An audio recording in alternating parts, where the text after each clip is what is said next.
Okay, during night time, ganito po ang itsura dito ng aking mga kapitbahay na building. Yan.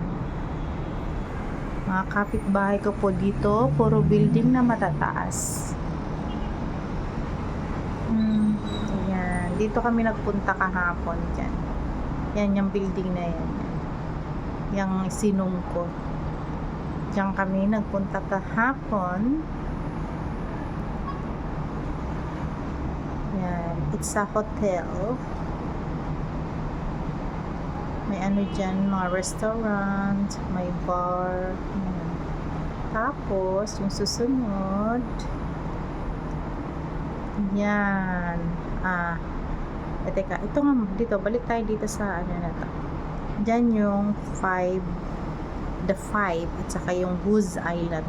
Yung the 5 bar, the 5 bar restaurant, may swimming pool dyan, tapos it's a bar.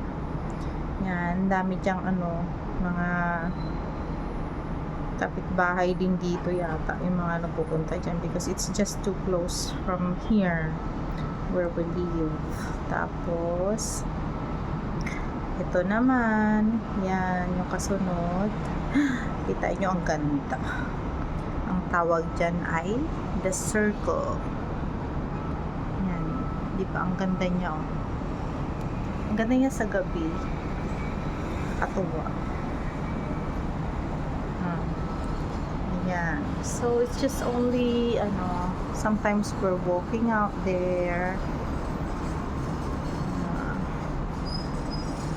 As in circle siya. Tapos ito naman, yung kapitbahay namin yan, yung building na yan. And then this one also, malapit na malapit. Yan. Sa may baba niyan, meron siyang mini grocery. Diyan kami namimili ng aming niluluto. Yan, diyan sa baba niya.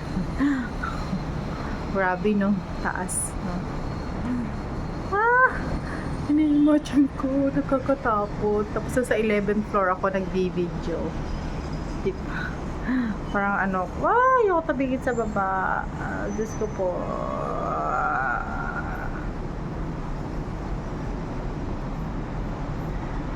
Hinahanap ko yung kasi nakikita dito yung the tallest tower in the whole world. Siya, nakikita ko siya pero medyo malayo eh. Teka, tingnan natin kung mazoom ang tallest tower in the whole world. Asan siya? Ayun, para nakikita ko kumikislap. Ayun.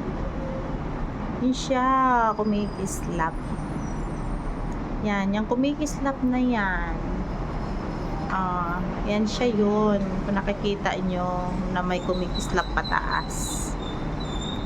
Diba? The tallest tower yan. So, it's 20 minutes from here when you want to go there. Marami. Nakakalula ang mga building. Yan. Okay guys, yan lang. Flex ko lang muna. Mga kapitbahay ko yan dito. Diba? Wala kang matanaw na tao. Puro yung building. Okay na guys. Good night. Tomorrow again. It's already 7:51 here. Bye na. Bye.